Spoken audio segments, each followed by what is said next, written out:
November is around the corner. Mental health നല്ല focus ചെയ്യുന്ന ഒരു മന്താണ് നവംബർ. ഞാനിത് പറഞ്ഞു കഴിയുമ്പോൾ പിക്മി എന്നൊരു പേര് വരുമെന്ന് എനിക്കറിയില്ല. ബട്ട് മിസാൻഡ്രി ഒരിക്കലും മിസഗണിയുടെ റെസ്പോൺസായിട്ട് കൊടുക്കപ്പെടേണ്ട ഒന്നാണ് എന്ന് ഒരിക്കലും വിശ്വസിക്കാത്ത ഒരാളാണ് ഞാൻ.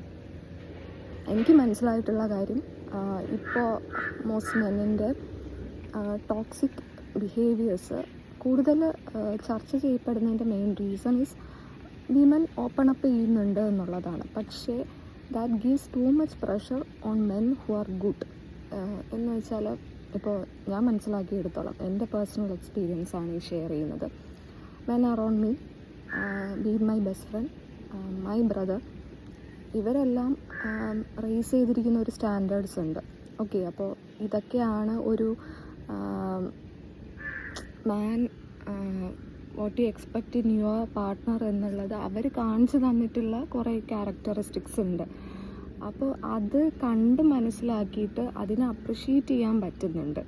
ഓക്കെ, അപ്പോൾ ആ സമയത്തുള്ള ഒരു ബുദ്ധി തന്നെ ഒരാൾ നെഗറ്റീവ് നമ്മളടുത്ത് വന്ന് കാണിക്കുമ്പോൾ അത് നിങ്ങൾ ഈ കാണിക്കുന്നത് ശരിയല്ല എന്ന് പറയാനുള്ള ബുദ്ധി നമുക്ക് ഉണ്ടാവണം, അല്ലെങ്കിൽ ചിന്താശേഷി നമുക്ക് ഉണ്ടാവണം. അത് നമുക്ക് നഷ്ടപ്പെടുന്നത് നമ്മുടെയും കൂടെ മിസ്റ്റേക്കാണ്. അപ്പോൾ സംവെയർ നമ്മൾ നമ്മുടെ തോട്ട്സിനെയാണ് അടിമപ്പെടുത്തിക്കൊണ്ടിരിക്കുന്നതെന്നുള്ള റിയലൈസേഷൻ വരണം. പിന്നെ ഇതിൽ ബേസിക്കലി മനസ്സിലാക്കേണ്ട കാര്യം, നാർസിസ്റ്റിക് ക്യാരക്ടറുള്ള മെയിലും ഫീമെയിൽസും ഉണ്ട്. അവിടെ who is the giver and who is the avoidant എന്നൊക്കെ ഉള്ളത് മാത്രമേ നോക്കേണ്ടതുള്ളൂ. Without gender bias I think രണ്ട് സൈഡും ഗീവറായിട്ട് നിൽക്കുന്ന ആൾ അനുഭവിക്കുക തന്നെ ചെയ്യും. എൻ്റെ പേഴ്സണൽ എക്സ്പീരിയൻസിൽ പുള്ളിയുടെ പേര് പറയാൻ ഞാൻ ഉദ്ദേശിക്കുന്നില്ല. Very close friend of mine, it's been around 8 years. പുള്ളി ഇപ്പോഴും ഒരു എന്താ പറയേണ്ടത്, അതിൽ നിന്ന് കംപ്ലീറ്റ്ലി റിക്കവർ ആയിട്ടുണ്ടെന്ന് എനിക്ക് ഒരിക്കലും തോന്നിയിട്ടില്ല. He was in A stage of suicidal thoughts. പിന്നെ കുറേ കാലം ലൈക്ക് സന്യാസം പോലെ നടന്നു. അങ്ങനെയൊക്കെ ഒരു കംപ്ലീറ്റ് ഇങ്ങനെ നോവെയർ ടു ബി സീൻ മോഡിലിരുന്നിട്ട് പുറത്തു വന്ന ആളാണ്. പുള്ളിക്കാരൻ ഒരു എന്താ പറയേണ്ട, ഒരു ഇപ്പോൾ ഈ പറയുന്ന ടേംസ് വെച്ചിട്ടാണ് ഹീസ് എ ഗ്രീൻ ഫ്ലാഗ് എന്ന് തോന്നിപ്പോൾ. അങ്ങനെ ഒരാളായിരുന്നു അയാൾ. ഗീവർ ആയതുകൊണ്ട് അയാൾക്ക് പറ്റിയതാണ്. ഇത് പുറത്ത് പറയുന്നില്ല. കാര്യം അയാളൊരു മെയിലായതുകൊണ്ട് അയാൾ എക്സ്പ്രസ് ചെയ്യാതിരിക്കുകയാണ്. എക്സ്പ്രസ് ചെയ്താലും ഹീ വിൽ ബി ജഡ്ജെന്ന് അവന് നന്നായിട്ടറിയാം. അപ്പോൾ I don't think it's gender based.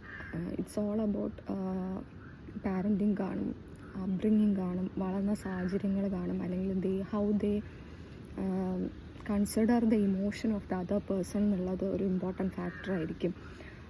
Emotions മനസ്സിലാക്കാത്ത ആളടുത്ത് നമ്മൾ എന്ത് ചെന്ന് പറഞ്ഞിട്ടും ഒരു കാര്യമില്ല. അവരത് അപ്പോഴ് തന്നെ തള്ളിക്കളയുമായിരിക്കും ചെയ്യുന്നത്. അത് റിഗാർഡ്ലെസ് ഓഫ് ജെൻഡർ അങ്ങനെ തന്നെയാണ്.